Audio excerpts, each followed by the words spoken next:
Dr. Natalie Azar got her first dose of the Pfizer vaccine live earlier on the Today Show. Check it out.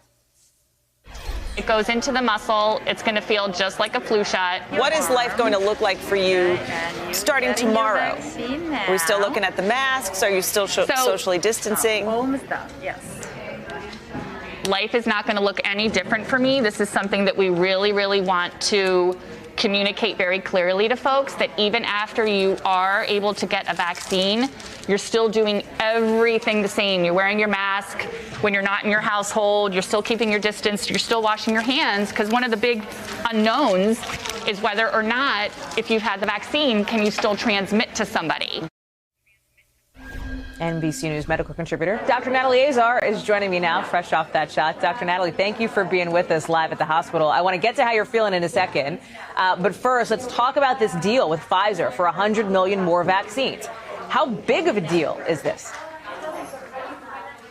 Well, it's a huge deal, Allie. You know, we've sort of had a commitment from Pfizer and Moderna that we'll get, 20 million doses, 30 million doses, 50 million doses in the next couple of months.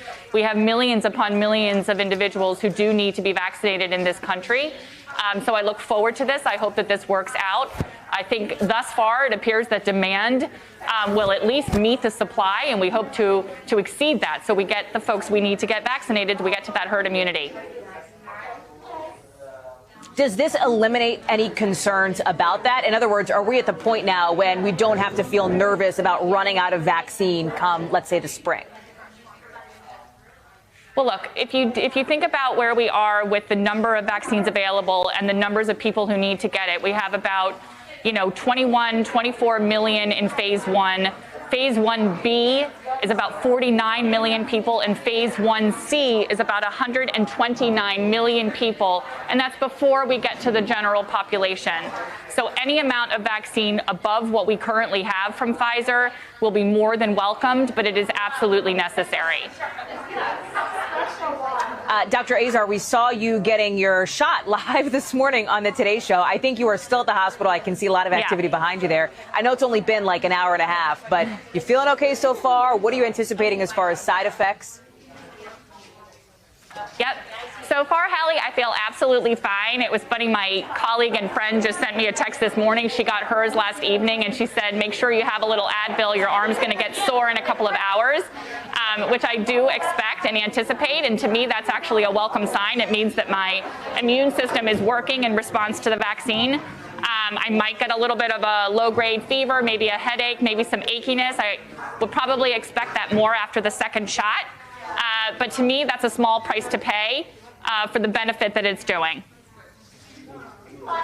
One of the things that we've seen as we head into now Christmas Eve, Christmas, New Year's, over the next week or so, people traveling, right? Yes, the guidelines have been try to limit those celebrations, but people have an understandable need, right, to be with people that they love. They're trying to risk mitigate. What advice would you give for somebody who is, hell-bent on getting to see their family this holiday season? What's the safest way to do that if they're going to make the decision to travel despite those guidelines?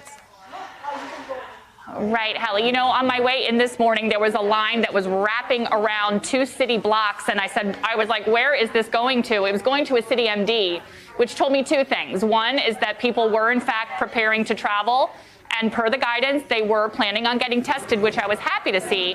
On the other hand, I thought it was unfortunate that we still had lines that long, as opposed to having rapid at-home tests that were more widely available. But if you can, please get tested before you travel. You should test again about 3 or so days after you reach your destination. And when you're traveling home, the same thing applies. Even if you're visiting family, you can't be complacent. If it's not someone in your household, you really should be wearing masks when you're indoors. Dr. Natalie Azar live for us there. Dr. Azar, glad you're feeling okay, and we'll check back in with you tomorrow to make sure that is still the case. Thank you. Thank you for checking out our YouTube channel. Why don't you subscribe? It's really easy. Just click on that button down there. And for more news from MSNBC, click on any of these videos here for the latest interviews and highlights. You can get more videos from MSNBC with our newsletters. Head over to msnbc.com/newsletters to sign up.